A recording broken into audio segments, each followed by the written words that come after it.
नमस्कार, स्वागत है आपका हमारे यूट्यूब चैनल में। अब खबरें विस्तार से। भारतीय सेना के इतिहास में पहली बार दो classmate lieutenant general Upendra Dwivedi और एडमिरल दिनेश त्रिपाठी भारतीय सेना और नौसेना के प्रमुख होंगे। मध्य प्रदेश के सैनिक स्कूल रीवा से आने वाले नौसेना प्रमुख एडमिरल दिनेश त्रिपाठी और नौसेना सेना प्रमुख लेफ्टिनेंट जनरल उपेंद्र द्विवेदी 1970 के दशक की शुरुआत में 5वीं क्लास में एक साथ पढ़ते थे। दोनों अधिकारियों का रोल नंबर भी एक दूसरे के आसपास थे। लेफ्टिनेंट जनरल द्विवेदी का रोल नंबर 931 और एडमिरल त्रिपाठी का 938 था। स्कूल के दोनों से ही दोनों काफ़ी अच्छे दोस्त थे और सेना के अलग अलग अंगों के होने के बावजूद वह हमेशा संपर्क में रहते हैं। दोनों अधिकारियों के जानने वाले एक रक्षा अधिकारी ने कहा है कि सेना में वरिष्ठ नेतृत्व के बीच मजबूत दोस्ती सेनाओं के बीच कामकाजी संबंधों को मजबूत करने में बहुत मायने रखती है। रक्षा मंत्रालय के प्रवक्ता भारत भूषण बाबू ने एक ट्वीट में कहा है कि दो प्रतिभाशाली छात्रों को प्रेक्षित करने का ये दुर्लभ सम्मान, जो 50 साल बाद अपनी अपनी सेनाओं के नेतृत्व करेंगे, मध्य प्रदेश के रीवा के सैनिक स्कूलों को जाता है। दोनों सहपाठियों की नियुक्ति में लगभग 2 महीने का अंतर पर एक ही समय में हुई है। एडमिरल ने 1 मई को भारतीय नौसेना की कमान संभाली तो जबकि लेफ्टिनेंट जनरल द्विवेदी रविवार को अपना नया पदभार संभाला। भारतीय जनता पार्टी इस साल के अंत में होने वाले हरियाणा विधानसभा चुनाव की तैयारियों में अभी से जुट गई है।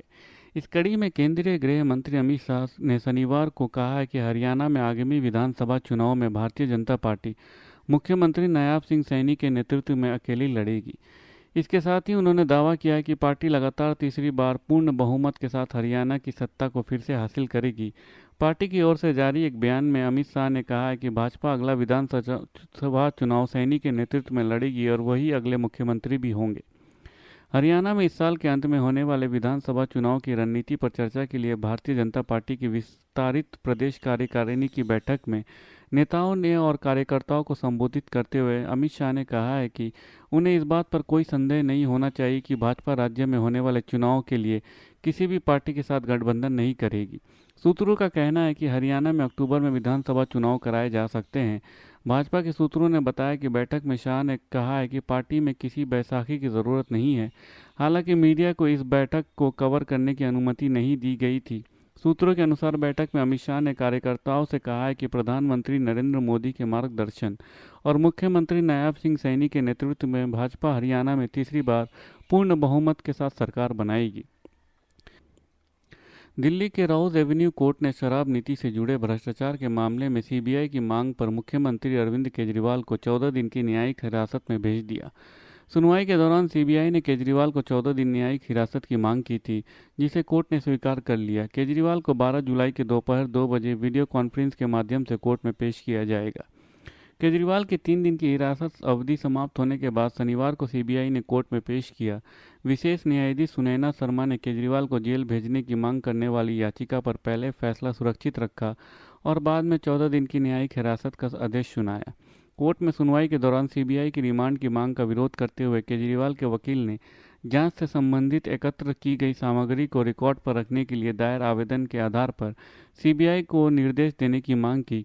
उनकी इस मांग पर जज ने कहा कि इस पहलू को कोर्ट पर छोड़ देना चाहिए। जांच के महत्वपूर्ण पहलू आरोपियों को नहीं बताए जा सकते। सीबीआई के वकील ने कहा है कि आरोपी मामले की जांच का विवरण केस डायरी नहीं मांग सकता।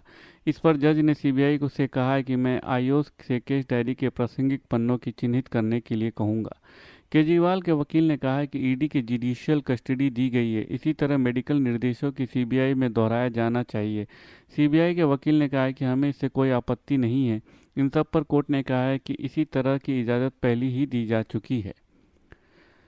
धन्यवाद। खबरें समाप्त हुई। अगर आपको हमारे वीडियो के कंटेंट पसंद आ रहे हैं तो इसे लाइक और सब्सक्राइब जरूर कीजिए। अपने परिवार और दोस्तों में शेयर कीजिए और अपने सुझाव कमेंट बॉक्स में पोस्ट करना ना भूलें। धन्यवाद। आपका दिन शुभ हो।